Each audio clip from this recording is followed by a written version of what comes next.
Assalamualaikum warahmatullahi wabarakatuh. Bismillahirrahmanirrahim. Alhamdulillahirabbil alamin. Arsala rasulahu bil huda waddinil haqq liyuzhirahu 'alad din wa kafa billahi syahida. Asyhadu an la ilaha illallah wa asyhadu anna Muhammadan abduhu wa rasuluh la nabiyya ba'dah. Qala rabbi shrah li sadri wa yassir li amri wahlul 'uqdatam min lisani yafqahu qawli amma ba'd. Yang Bapak banggakan anak-anakku sekalian kelas 11 yang mudah-mudahan dirahmati oleh Allah Subhanahu wa taala dan selalu diberi kesehatan, kenikmatan ya oleh Allah Subhanahu wa taala. Amin ya Allah ya rabbal alamin. Ya ketemu lagi dengan Pak Ipul di pembelajaran PAI Pendidikan Agama Islam. Masih lanjut dari pekan yang lalu PAI bab pertama yaitu tentang beriman kepada kitab-kitab Allah. Yuk dibuka LKS-nya. Silakan dibuka LKS-nya halaman 7 ya. Bagaimana sih cara beriman atau meyakini kitab-kitab Allah Subhanahu wa taala? Setelah pekan lalu kita sudah mengetahui apa aja sih kitab-kitab Allah ya kan? Bagaimana sih beriman kepada kitab-kitab Allah, dan sekarang ini caranya mulai dari perilaku, bagaimana menghayati, dan juga hikmah atau manfaatnya apa aja jikalau kita beriman kepada kitab-kitab Allah Subhanahu wa taala. Ya. Kita review sebentar dari yang minggu lalu atau pekan lalu ya. Kitab-kitab Allah SWT yang harus kita yakini itu ada 4 ya. Yang pertama kitab Taurat ya, betul Taurat. Ya, Taurat itu diturunkan kepada siapa? Kepada Nabi Musa alaihi salam. Selanjutnya diturunkan kitab Zabur kepada siapa? Iya, kepada Nabi Daud alaihi salam. Setelah sekian lama Zabur sudah tidak berlaku, turunlah kitab Injil yang turun kepada Nabi Isa alaihi salam ya. Dan terakhir turunlah kitab Al-Qur'an ya. Kepada siapa? Kepada Nabi Muhammad sallallahu alaihi wasallam. Allahumma shalli wa sallim wa barik alaihi ya. Gitu. Ya langsung aja. Silakan kalian perhatikan halaman 7 di LKS-nya.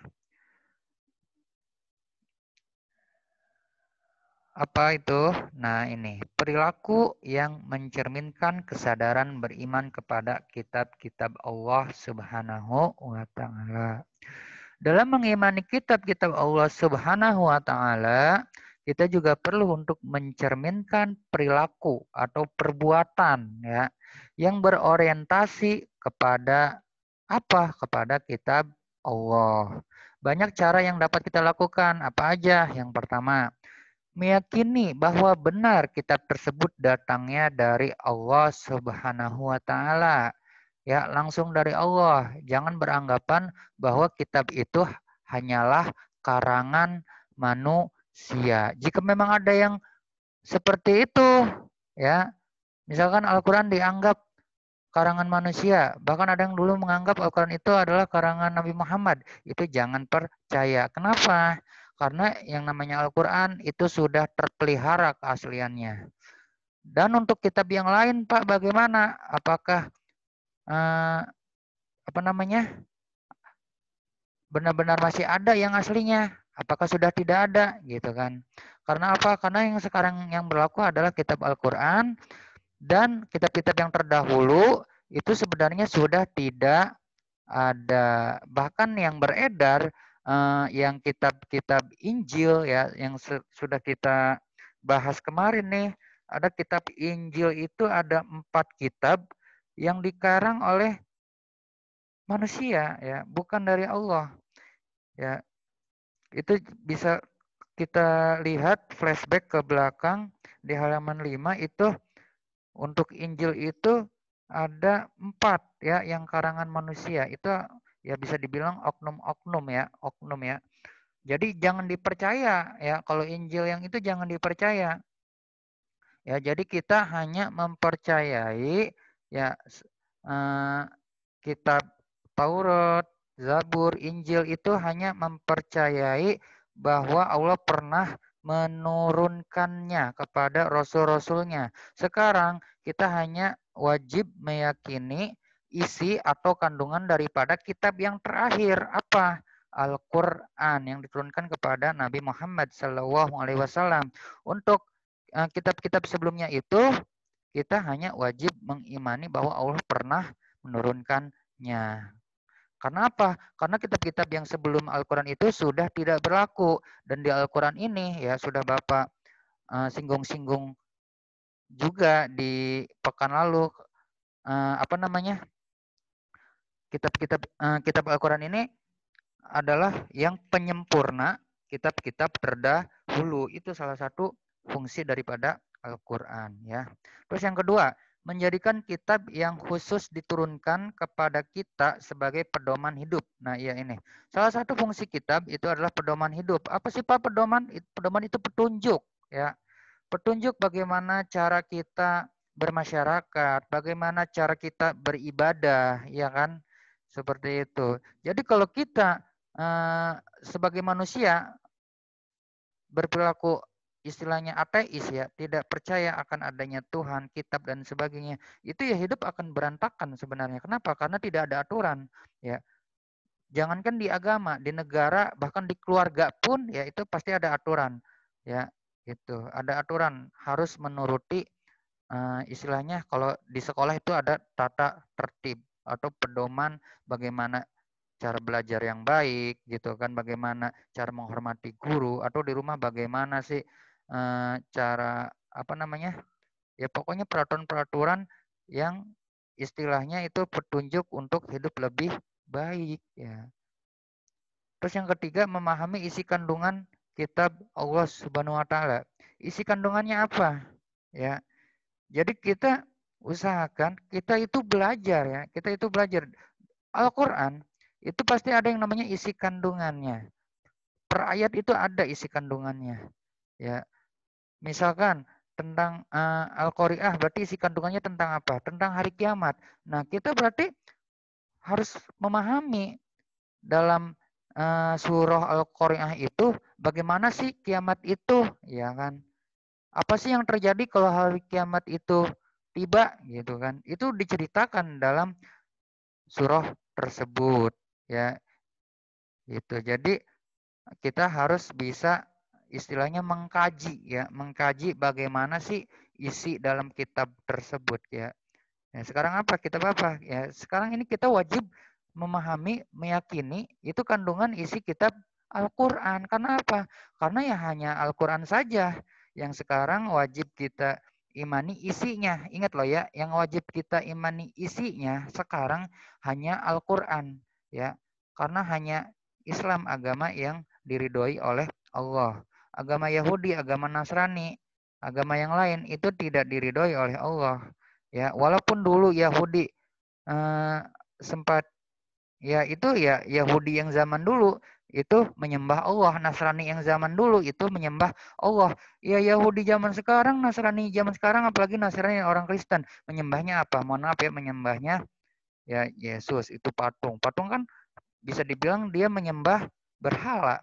Kan dari dulu juga zaman jahiliyah yang menyembah berhala juga dilarang, ya kan? Bahkan di kitab Taurat pun di situ ada larangan untuk menyembah berhala, menyembah kepada selain daripada Allah. Berarti yang kitab-kitab terdahulu yang sekarang ada, berarti itu bukan kitab yang asli, melainkan isinya udah diubah. Seperti tadi yang 4 kitab tadi, yang kitab Injil. Ya itu jangan percaya. Kita hanya percaya bahwa Allah pernah menurunkan kitab-kitab terdahulu selain daripada Al-Quran. Nah, sekarang kita meyakininya hanya pada Al-Quran, ya. Karena ini Al-Quran ini adalah diperuntukkan untuk semua umat. Kalau dulu Taurat hanya untuk Yahudi, Injil hanya untuk Nasrani gitu kan. Kalau ini untuk Islam dan seluruh umat sampai kapan? Sampai nanti hari kiamat. Nah, kan kalau dulu mah Taurat cuman beberapa abad ya kan gitu. Sekarang jadi yang berlaku itu hanya Al-Quran dan wajib kita imani isi kandungannya itu adalah Al-Quran. Ya, jadi sekali lagi Bapak tekankan untuk yang lainnya Taurat, Zabur, Injil hanya kita percaya bahwa Allah pernah menurunkannya. Untuk isi kandungannya, kita hanya wajib mengimani, memahami, mengamalkan isi daripada Al-Quran. Oke? Terus yang keempat, mengamalkan dalam kehidupan sehari-hari. Nah, ini kita amalkan. Apa sih yang ada dalam Al-Quran? Kita kaji. Ya, kita kaji. Ya, kita punya guru. Ya, bareng-bareng sama teman juga kita kaji nih isi Al-Quran. Ya, kalau bisa, bukan kalau bisa, kita wajib kita mempelajari juga tentang apa? Kalau untuk mengkaji itu tentang tafsir ya. Tafsir ya kan. Ya, tafsir itu ada tafsir Ibnu Katsir ya. Itu ada buku ya, ada salah satu buku tafsir itu silahkan di-download juga ada loh ya. Silahkan kalian download aja itu ada apa namanya? Tafsir Ibnu Katsir atau bukunya bisa dibeli ada gitu ya. Gitu untuk memahami apa sih ya yang harus dilakukan kalau kita mengamalkan Al-Qur'an gitu kan. Ya kita amalkan isinya ya. Di Al-Qur'an ada perintah puasa, ya kita puasa. Di Al-Qur'an ada perintah salat, ya kita salat gitu kan. Di Al-Qur'an apa namanya? Tidak boleh atau haram untuk menikahi ibu, ya kita jangan lakukan gitu kan. Untuk menikahi anak ya kita jangan lakukan gitu karena itu haram. Itu ada jelas dalam Al-Quran. Di dalam Al-Quran itu ada yang namanya tersirat dan tersurat. Kalau tersurat udah jelas dalam arti makna juga kandungannya tidak boleh melakukan ini dan harus melakukan ini. Itu udah jelas. Kayak perintah sholat, perintah puasa gitu kan. Itu tersurat. Tapi kalau tersirat, ya tersirat itu hanya bisa dilakukan dengan mentakwilkan atau mempelajari ilmu tafsir daripada Al-Quran. Oke? Ya. Selanjutnya, mengakui dan menghormati kedudukan kitab-kitab sebelum Al-Quran. Nah itu tetap kita mengakui dan menghormati. Jangan istilahnya walaupun sekarang kita wajib mengimani Al-Quran, karena yang kitab lain itu sudah tidak berlaku, janganlah kita yang kitab lain itu tidak kita akui. Tetap kita akui, seperti tadi Bapak singgung, hanya percaya dan yakin bahwa Allah pernah yang namanya menurunkan kitab-kitab tersebut ya. Yang keenam, meyakini dan mengakui Al-Quran merupakan kitab yang utama dan terakhir diturunkan dan Al-Quran membenarkan sekaligus menguji kebenaran kitab-kitab sebelum Al-Quran. Nah ini kan salah satu fungsi Al-Quran itu salah satunya untuk penyempurna kitab-kitab terdahulu, pembenar kitab-kitab terdahulu gitu kan, yang membenarkan ya. Jadi gitu ya. Jadi untuk kitab-kitab yang sekarang beredar, Injil, Zabur, Taurat yang sekarang itu bukan yang asli ya. Yang asli hanya Al-Quran sekarang yang ada nih. Dulu iya asli. Dulu sebelum ada Al-Quran, sebelum Nabi Muhammad lahir, itu ya Yahudi, Nasrani menyembah Allah. Dulu tuh namanya istilahnya kalau Nasrani itu ahli kitab. Ya, yang non-Islam itu disebut namanya ahli kitab. Ya, apalagi khususnya Nasrani juga. Itu menyembah Allah. Tapi sekarang, Nasrani yang sekarang itu tidak menyembah Allah. Bahkan menganggap, maaf, Allah itu bapaknya Tuhan. Ya, jangan sampai seperti itu, nauzubillah ya. Yang ketujuh, meyakini dan mengakui bahwa Al-Quran adalah untuk seluruh umat manusia sampai akhir zaman. Nah, ini ya.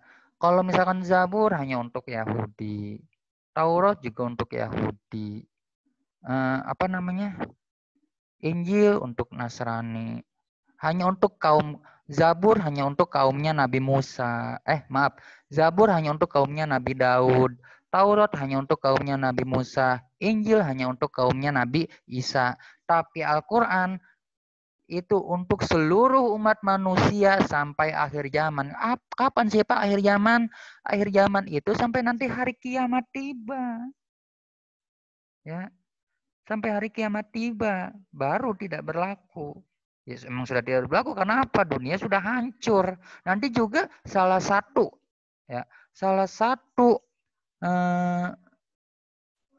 datangnya hari kiamat itu Al-Qur'an itu hilang ya. Al-Qur'an itu hilang, maksud hilang di sini adalah nanti itu pernah diceritakan juga hanya jadi kayak buku kosong aja itu. Ya, hilang. Menjalani hidup dengan landasan kita beribadah kepada Allah Subhanahu wa taala dan menegaskan penciptaan manusia adalah untuk beribadah kepada Allah Subhanahu wa taala. Nah, ini menjalani hidup dengan landasan kita beribadah kepada Allah. Ya, seperti ditegaskan dalam surah Az-Zariyat ayat 56. Bismillahirrahmanirrahim. Wa ma khalaqtu jinna wal insa illa liya'budun. Ya, tidaklah aku ciptakan jin dan manusia kecuali hanya untuk menyembahku. Ku-nya itu siapa? Allah Subhanahu wa taala. Gitu ya. Jadi kita hidup di dunia ini hanya untuk apa? Ya sebenarnya hanya untuk ibadah kepada Allah. Ya. Gitu. Jangan sampai kita terlena dengan dunia. Ya, jangan sampai kita terlena dengan dunia hingga lupa akan Allah Subhanahu wa taala. Jangan seperti Korun. Tahu Korun? Korun itu dulu miskin. Ya. Korun itu saudaranya atau murid ya bisa atau saudaranya Nabi Musa alaihi salam. Itu dulu awalnya miskin. Ya, miskin, bahkan untuk makan aja nggak ada, anaknya merengek, pengen makan tapi nggak punya nasi, istilahnya nggak punya makanan, nggak punya buah dan sebagainya. Akhirnya ketemulah dengan Nabi Musa. Ya, ketemu Nabi Musa, akhirnya Nabi Musa mendoakan kepada si Korun itu agar si Korun ini bisa sukses ya bahasanya. Setelah itu ternyata benar, Korun ternyata sukses dan jadi orang yang kaya raya. Tapi ya, Korun ini setelah kaya bukannya tetap taat kepada Allah, malah lupa dengan Allah. Nauzubillah tuh ya. Jangan sampai hanya dengan harta tapi lupa dengan yang hakikatnya punya harta tersebut. Ya. Setelah waktu itu utusannya Nabi Musa ya menghadap kepada si Korun itu untuk apa? Si Korun diminta untuk zakat. Ya, zakat. Tapi apa? Si Korun nggak mau. Ngapain aku kasih harta ke kalian? Ini harta adalah jerih payah diriku sendiri, nggak ada sangkut pautnya dengan Allah katanya. Ya, nauzubillah tuh sampai ngomong seperti itu. Akhirnya apa? Akhirnya Nabi Musa ya mengadu kepada Allah. Kok si Korun seperti ini? Ya udah akhirnya ya udah didoakan. Ternyata setelah itu kena azab tuh si Korun. Azabnya apa? Ada gempa, terus bumi terbelah menjadi dua, akhirnya hartanya tenggelam di bumi. Si Korun bukannya mau lari menyelamatkan diri, malah teriak hartaku, hartaku, hartaku. Akhirnya dia juga sama, tenggelam dengan hartanya sendiri. Tuh ya, jangan sampai kita istilahnya terlena ya dengan dunia, harta, jabatan dan sebagainya. Tetap ya kita miskin, kita kaya, ya tetap Allah sandaran kita. Nggak ada yang lain. Oke? Selanjutnya. Menghayati nilai-nilai keimanan kepada kitab-kitab Allah Subhanahu wa taala. Orang yang menghayati nilai-nilai keimanan kepada kitab Allah akan berdampak baik terhadap orang tersebut. Jika kita mengaplikasikannya dalam kehidupan sehari-hari, maka banyak manfaat yang dapat kita petik.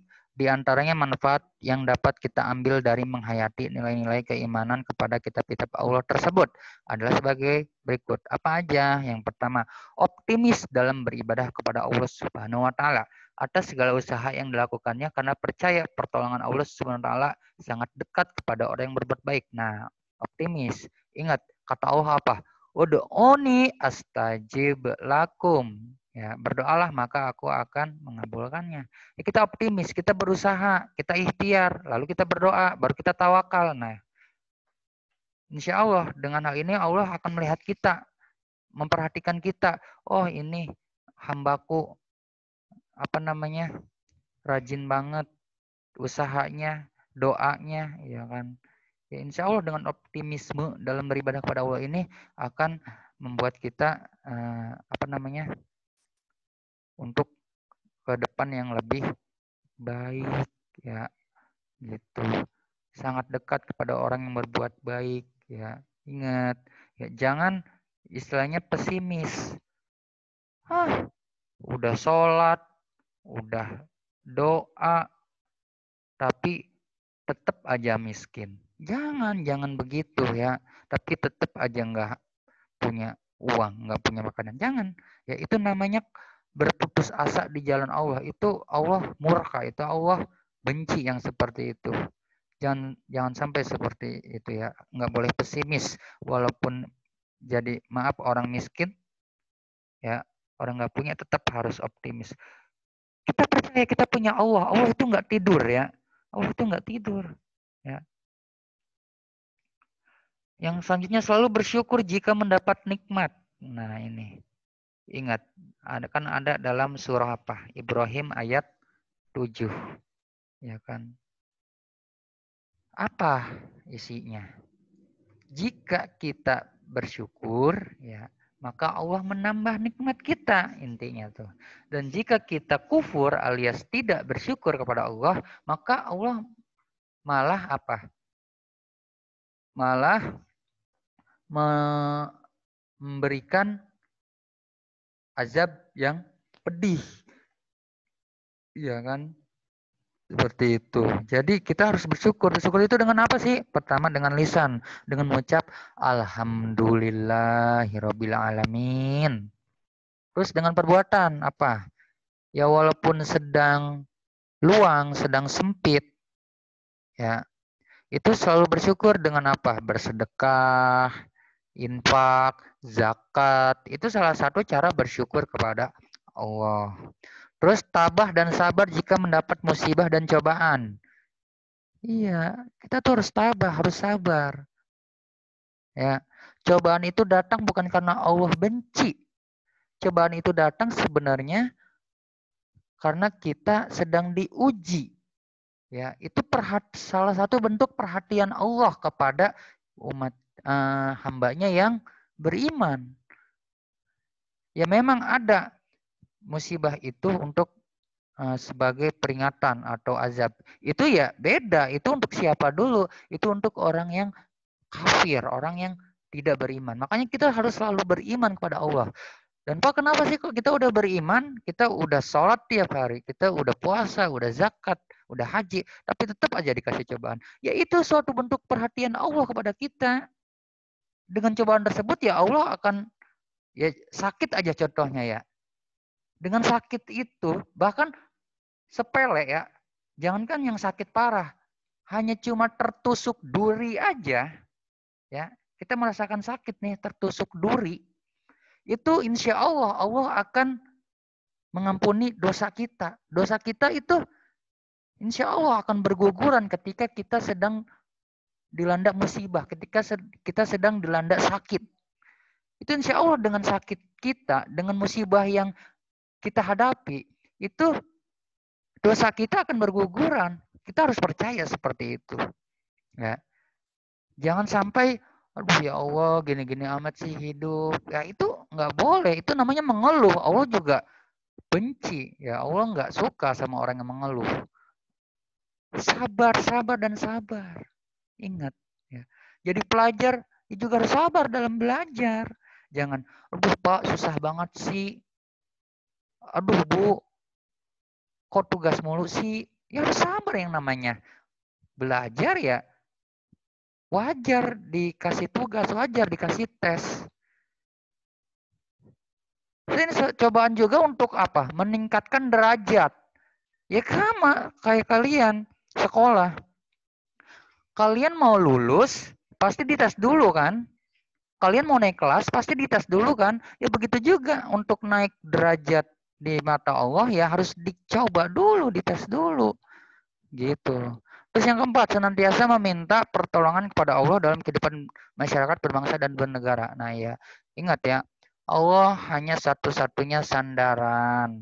Ya, iya karena budu, iya karena stain tuh dalam surat Al-Fatihah. Ya, kepada Allah kita menyembah dan kepada Allah kita meminta pertolongan. Ya, jangan sungkan-sungkan, jangan ini minta pertolongan kepada Allah. Ya. Sebagai pedoman dan contoh perilaku di masyarakat. Pedoman hidup ya, perilakunya harus menjadi contoh di masyarakat. Ya. Sebagai motivator, dinamisator, dan stabilisator dalam kehidupan, sehingga hubungan terjalin secara serasi, selaras, dan seimbang. Ya, ibadahnya, muamalahnya, ya enggak, harus terjalin. Ya, baik apa namanya, hubungan kepada manusia, kepada Allah, pada manusia ini hubungan kepada ya semua kalangan gitu kan, harus seimbang. Jangan cuman berteman sama orang yang kaya dan lain sebagainya. Ya, tetap ya.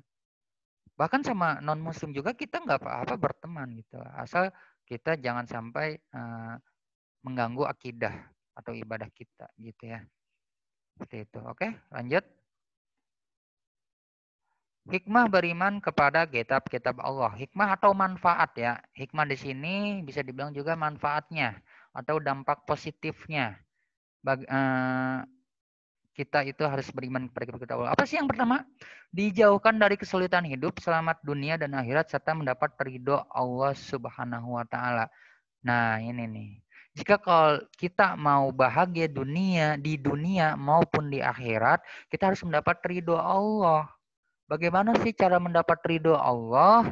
Yaitu harus taat kepada perintah Allah, ya, harus menjadi orang yang beriman dan bertakwa, bermanfaat bagi orang lain, bisa berbuat baik, menebar kebaikan kepada orang lain.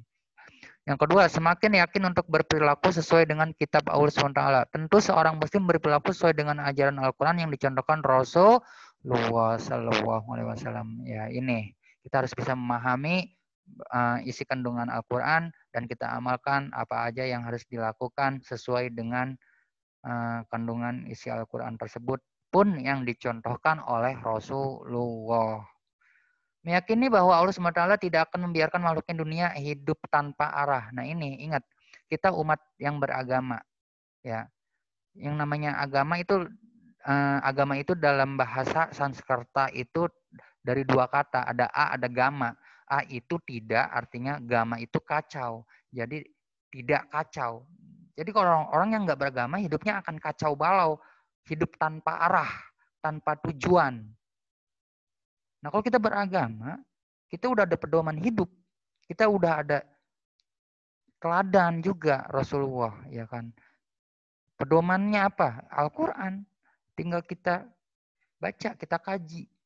Ya, insya Allah itu hidup akan ada arah, ada tujuan. Ya. Terus dapat memberikan ketenangan dan ketentraman dalam hidup. Nah ini. Ya. Kalau orang yang nggak beriman, ya, orang yang nggak meyakini Al-Quran, ya itu hidupnya akan galau ya. Kalau kata bahasa anak sekarang itu galau. Ya, tidak tenang hidupnya. Kan dengan membaca Al-Quran juga salah satunya ya bikin tenang hati gitu kan, ya enggak. Terus yang kelima, meningkatkan keimanan kepada Allah SWT yang telah mengutus para rasul untuk menyampaikan risalahnya. Ya, ya meningkatkan keimanan. Kita itu harus hidup ya. Kita itu harus beriman, bertakwa kepada Allah ya, supaya dapat ridho Allah, dapat rahmat Allah dan insya Allah masuk surganya Allah Subhanahu wa Ta'ala. Oke?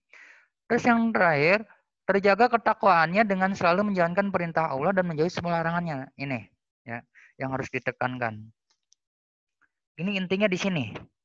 Kita Islam, kita orang beriman kepada Allah dan Rasul-Nya. Ya kita harus menjadi orang yang bertakwa. Bertakwa itu selalu menjalankan perintah Allah. Ya, sholat, puasa, zakat, dan lain sebagainya. Ya, perintah berbuat baik. Jauhilah yang buruk. Ya, jadi amar, ma'ruf, nahi, mungkar. Ya, seperti itu. Intinya kita hidup ini harus selalu dalam pedoman atau petunjuk daripada Al-Quran. Al-Quran itu sudah daripada Allah yang menurunkannya kepada Rasul-Nya. Ya, ingat ya, intinya